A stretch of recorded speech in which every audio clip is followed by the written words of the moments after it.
अच्छा, ये चीज़ ना हमने भी नोटिस करी है, आपने भी महसूस किया होगा कि शुरुआत के दौर पे जब भूत प्रेत आत्मा वाला कुछ महसूस हो रहा होता है ना, तो यकीन करने वाले लोग ज़्यादा मिलते हैं नहीं कि ऐसा कुछ हो रहा होगा। लेकिन बाद में राय देने वाले बहुत सारे लोग आ जाते हैं। इनके साथ भी कुछ ऐसा ही हुआ था प्रदीप सुमन के साथ, लेकिन इनकी कुछ ऐसी गलतियां थी जिसको इन्हें भुगतना पड़ा। ये क्या है सब कुछ पता पड़ेगा कहानी में। सबसे पहले नमस्कार, हर हर महादेव, जय भोलेनाथ। मैं नितिन हूँ, ये है चाचा के फैक्ट्स, कहानियाँ सुनाता हूँ। अगर आपके पास भी इस कहानी को सुनने के बाद ऐसा लगता है कि कोई अनुभव है बताने लायक, तो आप प्लीज़ हमें शेयर करिएगा। फेसबुक, व्हाट्सएप, इंस्टा, कमेंट कहीं भी मैसेज कर सकते हो। थोड़ा वक्त लगता है, लेकिन हर किसी की कहानी को मैं सच मानकर अपलोड करता हूँ। अभी फिलहाल चैनल का इंट्रो, उसके बाद अगर कहानी शुरू करूँगा, कहीं मत जाना, पूरी कहानी सुनना। हर हर महादेव।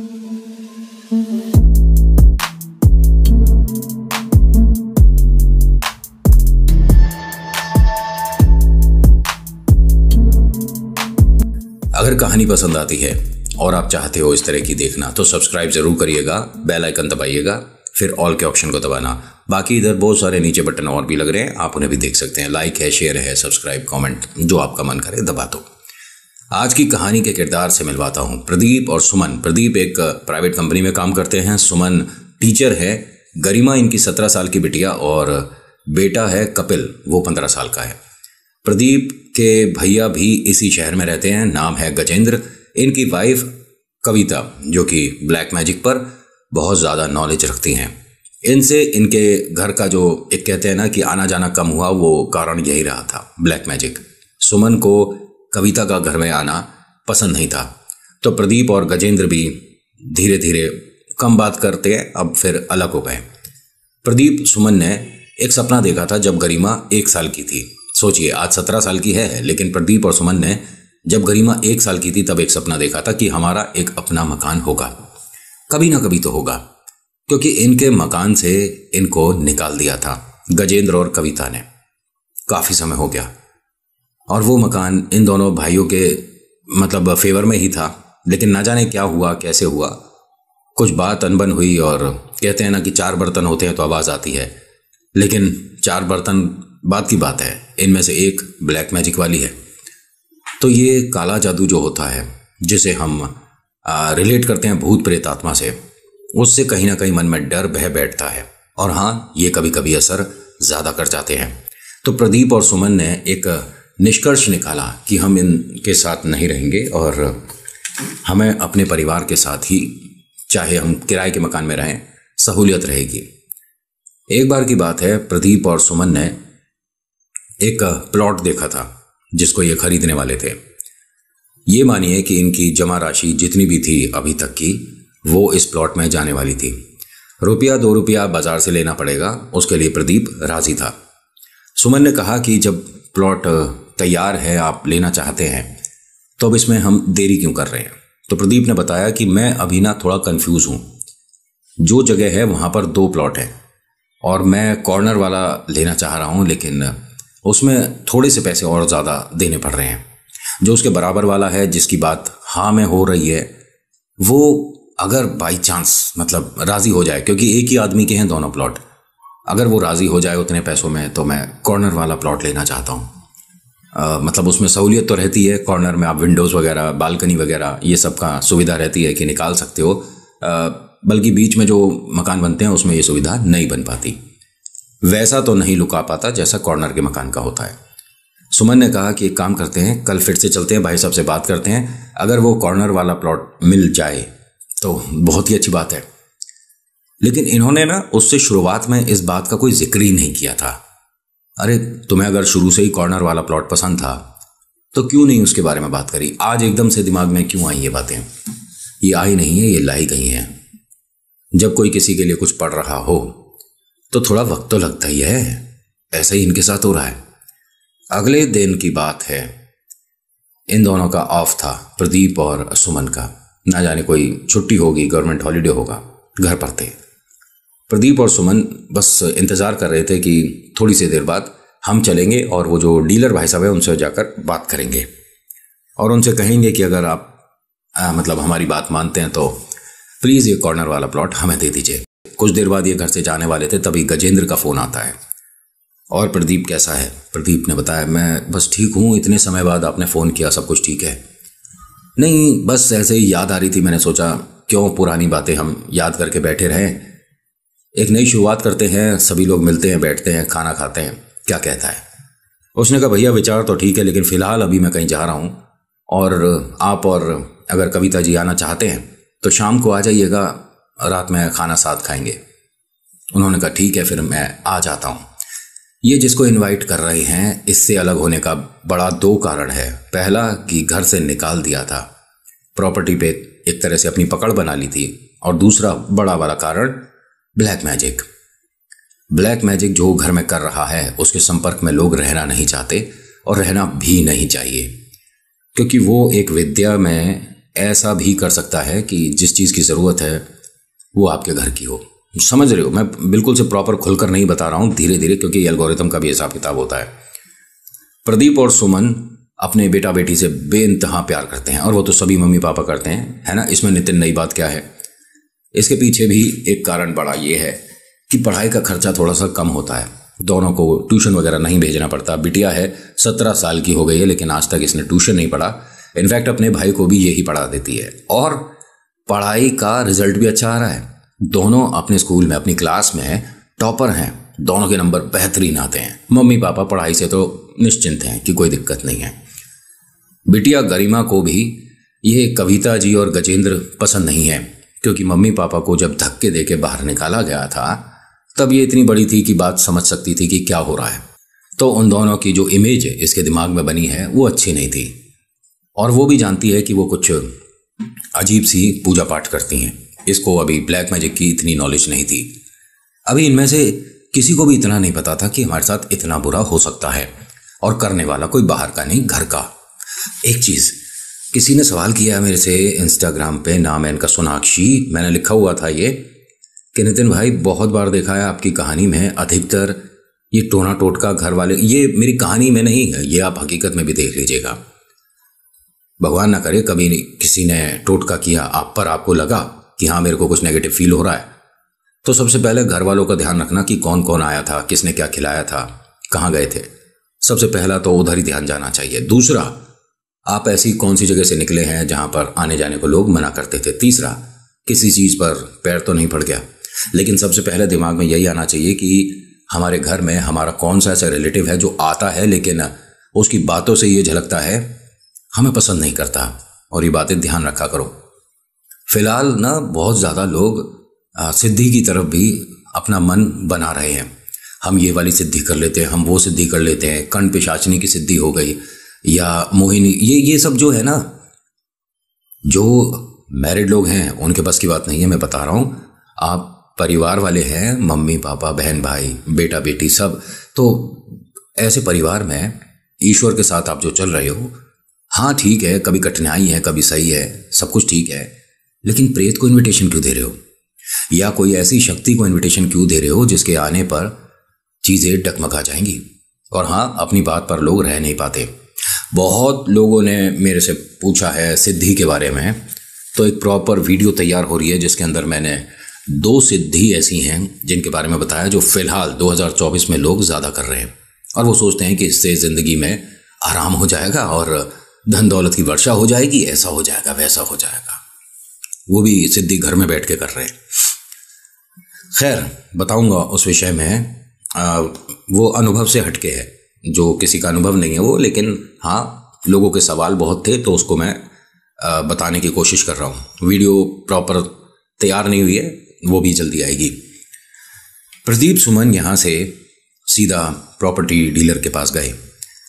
इन्होंने कहा नहीं और उसने हाँ करा नहीं, मतलब वो तो तैयार बैठा था, ऐसा लगा मुझे।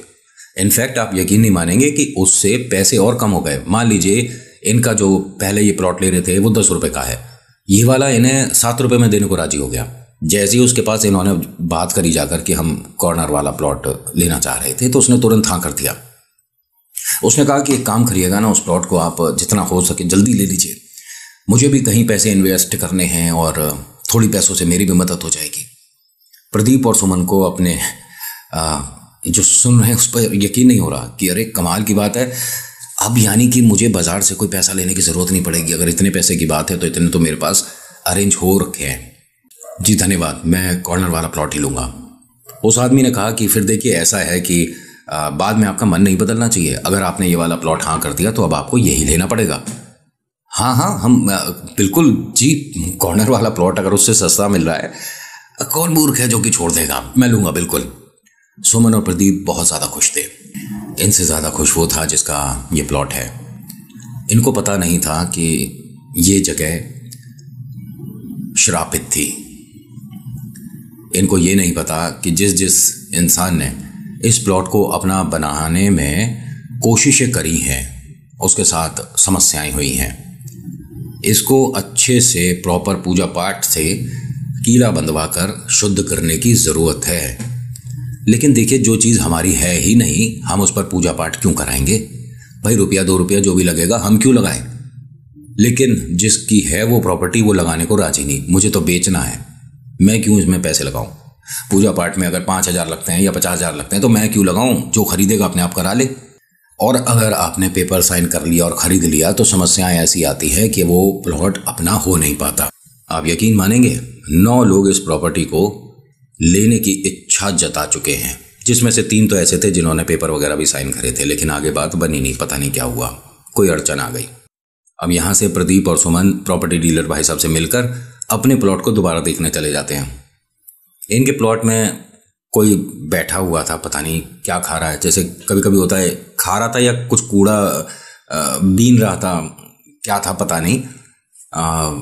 सुमन ने कहा कि एक काम करेंगे, कल आकर ना पहले इस प्लॉट की सफाई करा देंगे। ये अरे कौन हो आप, ये हमारा प्लॉट है, आप हटो यहाँ से, भाग जाओ।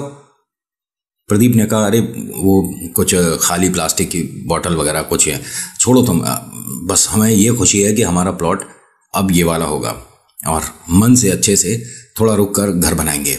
सुमन ने कहा कि बहुत बढ़िया। यहाँ से दोनों मिठाई लेके अपने घर पहुँचते हैं तो देखते क्या है कि बाहर गजेंद्र और कविता की गाड़ी खड़ी हुई है। सुमन ने कहा कि ये क्यों आए हैं और इनसे कोई भी बात डिस्कस करने की ज़रूरत नहीं है प्लीज़, क्योंकि मैं उनसे न जाने क्यों बात करना पसंद नहीं करती। वो ये ब्लैक मैजिक से दूर नहीं जाएंगी और ये मुझे बस पसंद नहीं है। प्रदीप ने कहा कि मुझे भी याद है पुरानी सारी बातें, लेकिन इनका यहाँ आना कोई तो बड़ी वजह है। चलो अंदर चलते हैं, बात करते हैं, देखते हैं।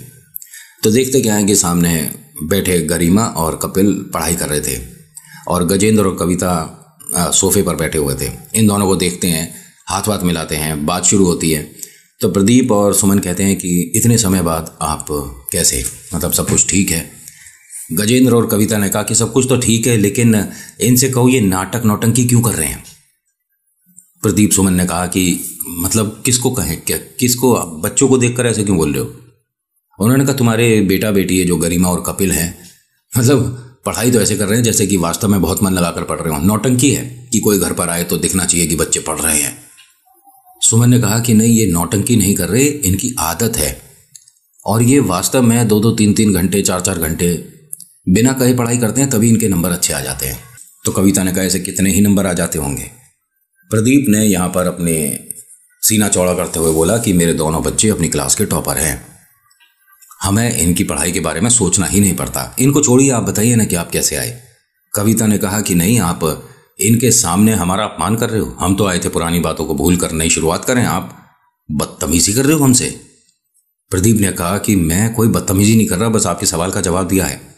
कोई भी अपने बच्चों के लिए माता पिता ऐसा नहीं सुन सकता जिस तरह से, जिस टोन में आप बात कर रहे हो। अच्छा ठीक है, आपको हमारी टोन बुरी लग रही है तो आपको बच्चों के सामने तो नहीं बोलना चाहिए था। प्रदीप सुमन ने कहा कि ठीक है, हमारे से गलती हो गई, अब बताइए आप यहाँ कैसे आए। कविता ने कहा कि बस पुरानी बातों को भूलकर एक नई शुरुआत करनी है, क्योंकि देखिए एक ही शहर में रहकर अनजान से रहते हैं, अच्छा नहीं लगता, तो क्यों ना हम पुरानी सभी बातें भूल जाएं। सुमन ने कहा कि पुरानी बातें भूलने में क्या वो आप भूल सकते हो जो कि मुझे और मेरे बच्चों को, मेरे पति को आपने धक्के देके घर से बाहर निकाल दिया था, भूल जाएं। उसने कहा हाँ, वो सब पुरानी बातें हैं, गलतियां हर किसी से होती है। हम तो एक अच्छी नई शुरुआत के लिए तुम्हारे पास आए थे, तुम क्यों पुरानी बातों को याद करे बैठी हो। प्रदीप ने कहा कि अगर यही काम मैंने किया होता तो गजेंद्र भाई साहब आप भूल जाते। उसने कहा उसी बात को दोबारा खींचने का कोई मतलब नहीं बनता, सारी बातें छोड़ो, हमसे जो गलती हुई हम उसकी माफ़ी मांगते हैं। अब तो ठीक है। प्रदीप और सुमन यहाँ थोड़ा शांत हो गए। लेकिन बनता नहीं था। जब आपको ये लोग पसंद नहीं घर में, तो इन्हें सीधे सीधे चेहरे पर मना करना चाहिए था कि हमारे घर में आने की ज़रूरत नहीं है। ये कहानी यहाँ तक आती भी नहीं। अब क्या ही कर सकते हैं, जब सामने कोई ऐसा बैठा हो जो ब्लैक मैजिक जानता हो, करता हो, तो कभी कभी चीज़ें अपने हाथ में होती नहीं हैं। प्रदीप सुमन का मान सम्मान बढ़ाने के तौर पर बिटिया ने, गरिमा ने ये चीज़ नहीं बोलनी चाहिए थी, लेकिन फिर भी बोल दिया कि अच्छा हुआ चाचा चाची कि आपने मम्मी पापा और हमें घर से बाहर निकाला था। उसी वजह से आज हम भी अपना प्लॉट, अपना मकान नया बना पाएंगे। अब हम किराए के मकान से जल्दी बाहर आने वाले हैं। और ऐसा बोलकर ये चलने लगी। एकदम कविता ने इसका हाथ पकड़ लिया। क्या कह रही है? प्लॉट, मकान? हम समझे नहीं इतनी बड़ी बात। और प्रदीप सुमन, तुमने हमें बताया नहीं? ज़रा इसके बारे में विस्तार से बताना, क्या है ये? प्रदीप ने इशारा किया बिटिया को कि जाओ अंदर जाओ। वो और कपिल अंदर चले गए। गजेंद्र और कविता ने बहुत बार पूछा तो प्रदीप सुमन को बताना पड़ गया कि कौन सी जगह हम प्लॉट ले रहे हैं। जैसे ही इन्होंने जगह बताई तो गजेंद्र और कविता का पहला सवाल कि वो कॉर्नर वाला देख रहे हो या उसके पास वाला? इन्होंने कहा कॉर्नर वाला। ये दोनों हंसने लगे। कविता को ये कहते सुना था सुमन ने कि मेरा आधा काम तो ऐसे ही हो गया। तभी सुमन ने पूछा कि मतलब आपका कौन सा काम? मैं समझी नहीं। अरे नहीं नहीं, हम किसी और बात को कर रहे थे। प्रदीप, एक काम करते हैं, कल कहीं बाहर चाय नाश्ते के लिए मिलते हैं, लेकिन अभी तो आप खाना खाकर जाओ। उन्होंने कहा नहीं, चाय नाश्ते के लिए मैं इसलिए बोल रहा हूँ कि उसके बराबर वाला प्लॉट मैं ले लेता हूँ। पैसे से ठीक ठाक है हिसाब किताब मेरा, और मैं चाहता हूँ कि जहाँ तुम मकान बनाओ उसके बराबर में एक मैं भी बनाऊँ, और दोनों भाई साथ साथ रहेंगे। मकान अलग होगा लेकिन कम से कम ज़मीन तो एक होगी। सुमन को ये बात बिल्कुल पसंद नहीं, क्योंकि वो गजेंद्र कविता को घर में ही पसंद नहीं कर रही है, उनके बराबर वाला। सुमन ने कहा कि देखिए ऐसा है कि जो आपकी इच्छा हो आप मकान खरीदिए, प्लॉट खरीदिए, लेकिन पूरे शहर को छोड़कर आप हमारे ही पास में क्यों लेना चाह रहे हो? कविता ने कहा क्योंकि मैं तुम सबके पास रहना चाहती हूँ। प्रदीप ने कहा वजह क्या है? कविता ने कहा क्योंकि मुझे भी अपने बच्चों की बहुत याद आती है। वो तो अपने नानी के घर से कभी वापस आएंगे नहीं, तो कम से कम मैं गरिमा और कपिल को ही देखकर खुश हो लिया करूँगी। सुमन ने कहा कि गलती तो आपकी थी। हमने जो सुना है उसमें यह था कि आपने अपने बच्चों को अपने काले जादू के लिए इस्तेमाल कर। मैं गलत कह रही हूँ? ये एकदम खड़ी होती हैं और कहती हैं कि ये तुम लोगों की सोच न जाने, हर बार ये काला जादू कहकर बात को इधर उधर कर देते हो। किसी ने मुझे देखा है करते हुए? मैं कुछ करती हूँ? अरे गजेंद्र जी आप बताइए, मैंने कभी क्या काला जादू किया है? मैं ऐसा कुछ जानती नहीं, करती नहीं, और मेरे बारे में पूरे खानदान में ऐसी हवा उड़ा दी है। प्रदीप ने कहा कि ठीक है, आपको अगर वो चीज़ ठीक लगती है तो आप करते रहिए, लेकिन बच्चे तो आपके इसी वजह से गए थे। और जो नानी माँ हैं उन्होंने बच्चों को साफ कहा था, हमारे सामने की बात है, कि ये कभी वापस नहीं लौटेंगे। इनकी पढ़ाई, इनका देखभाल, इनकी शादी सब उन्होंने अपने सिर ले ली। और अब आप कहते हो कि बच्चों की याद आती है, इसी वजह से आप गरिमा कपिल के घर पास लेना चाहते हो। बात समझ नहीं आ रही है। इतना ही लाड़ प्यार उमड़ रहा है तो अपने बच्चों को हाथ जोड़कर पैर पकड़कर वापस क्यों नहीं लाती? तुम्हारी सलाह के लिए अच्छा लगा मुझे, लेकिन एक बात ध्यान रखना कि जो तुमने बोला है इसमें से बहुत सारे ऐसे शब्द हैं जो कि मुझे पसंद नहीं आए। आपको थोड़ा सा संभल कर बात करना चाहिए। ये सब ना गरिमा अपने कमरे से बैठी सुन रही थी। गरिमा पता नहीं क्यों गुस्से में आ गई। आकर कहती है कि मेरे मम्मी पापा को धक्के देके आपने निकाला, और अब आप यहाँ पर बात कैसे करना ऐसे सिखा रहे हो?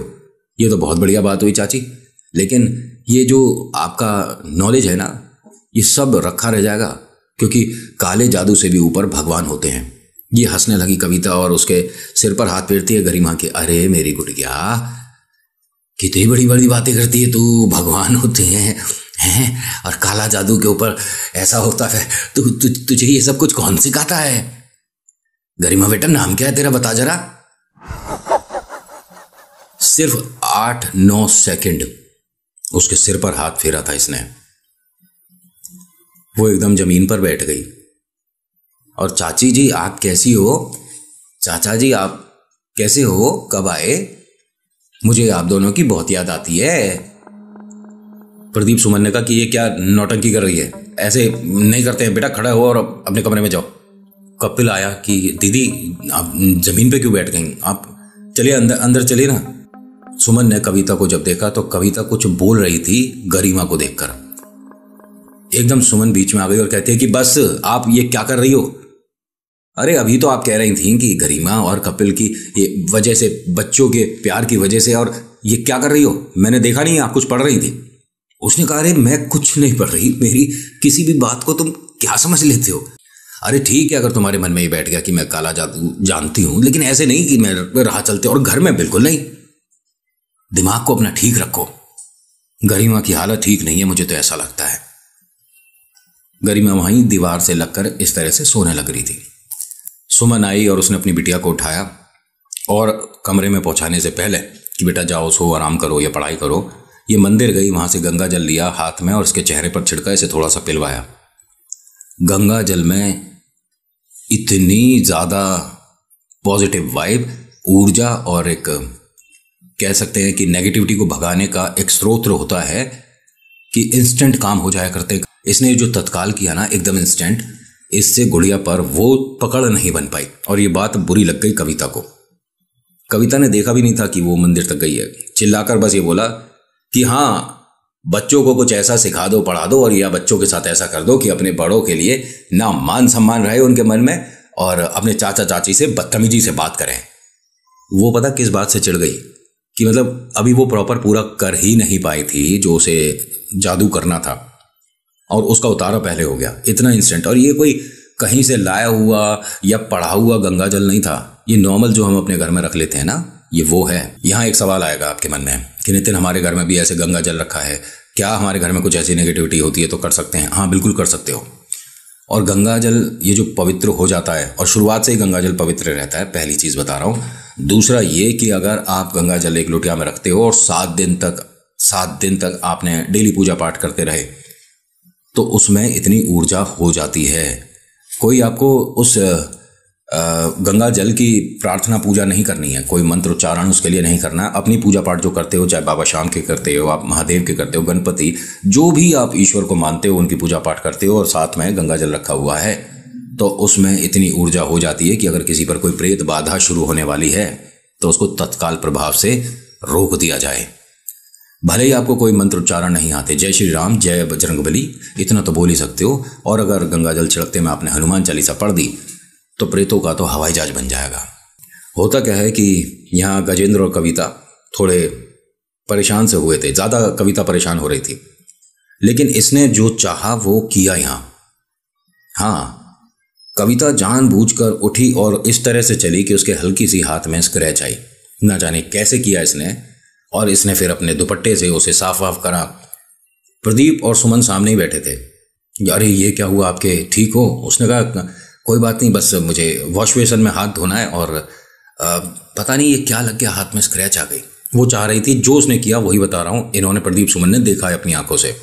उसने वॉश बेसिन में जाके हाथ वगैरह साफ करे, उस पर बैंडेज वगैरह लगाई, तो इनका दुपट्टा भी थोड़ा ख़राब वगैरह हो गया था। कविता ने सुमन से कहा कि अरे मुझे कोई अपना दुपट्टा ला करती तो, और ये आधा तो भीग गया है और इसमें ये देखो सब लग गया, गंदा हो गया है। सुमन ने कहा अरे बस अब परेशान मत हो, ये मैं लाती हूँ। जब तू उसे पसंद नहीं कर रही थी तो अपना कपड़ा क्यों दे रही है? और कपड़े से जो काला जादू करना जानते हैं वो ऐसा कर सकते हैं कि घर बैठे आपको कठपुतली बना देंगे। ये जो होता है ना वशीकरण, ये इतना सा है। वशीकरण से ज़्यादा आगे बढ़ जाती है बात अगर किसी का कपड़ा किसी मतलब ब्लैक मैजिक करने वाले के पास पहुंच जाए। मेरी बातों पर यकीन करने की आपको ज़रूरत नहीं है। किसी ऐसे से पूछिएगा जो कि इस विषय में बहुत ज़्यादा नॉलेज रखता हो, क्योंकि मैं तो जिसकी कहानी आई, कैसे सॉल्यूशन हुआ, कैसे क्या उतारा हुआ, वो बता देता हूँ, डिस्कस कर देता हूँ। लेकिन इससे आगे भी बहुत कुछ है जो आपको जानना चाहिए। ये जब अपना कपड़ा लेकर आई, मतलब चुनरी लेकर आई, और जब दे रही थी, गजेंद्र हंसने लगा। कविता से कहता है कि अब तुम्हें और देर बैठना है या चलें? कविता कहती है नहीं नहीं बस अब चलूंगी, क्योंकि मैं ये सोच ही नहीं रही थी कैसा होगा। खैर कोई बात नहीं, हम चलते हैं। सुमन ने कहा कि अब देख लीजिए हाथ में कोई प्रॉब्लम तो नहीं है, आप ठीक हो? हाँ हाँ मैं ठीक हूँ, मैं ठीक हूँ। और हाँ बधाई, तुम्हारे को दोबारा से शुभकामनाएं। और बराबर वाला प्लॉट अगर तुम कहोगे तो हम ले लेंगे। हम ले लेना, वो साथ साथ बना लेंगे। प्रदीप ने कहा कि मैं इस बारे में क्या कह सकता हूँ भाई, इच्छा आपकी है, पहले आप जाकर ज़मीन तो देख लीजिए कैसी है क्या नहीं। हाँ, तो तुम पे पैसे इकट्ठे हो गए हैं? प्रदीप ने कहा हाँ जी, काफ़ी कुछ इकट्ठे हो चुके हैं, ये मानिए कि पूरे जीवन की कमाई है मेरी। अच्छा, और सुमन तुम ठीक हो? जी मैं ठीक हूँ। प्रदीप और सुमन ने दोनों ने सुना था जब कविता हंसते हुए बोल रही थी कि अब पूरी कमाई हमारे घर छोड़ आएगा। लेकिन आगे क्या हुआ नेक्स्ट पार्ट में बताऊंगा। और हाँ, नेक्स्ट और फाइनल है। So thank you so much for watching. मेरा नाम नितिन है, मुलाकात करूंगा एक अगली वीडियो में। हर हर महादेव, जय भोलेनाथ, धन्यवाद।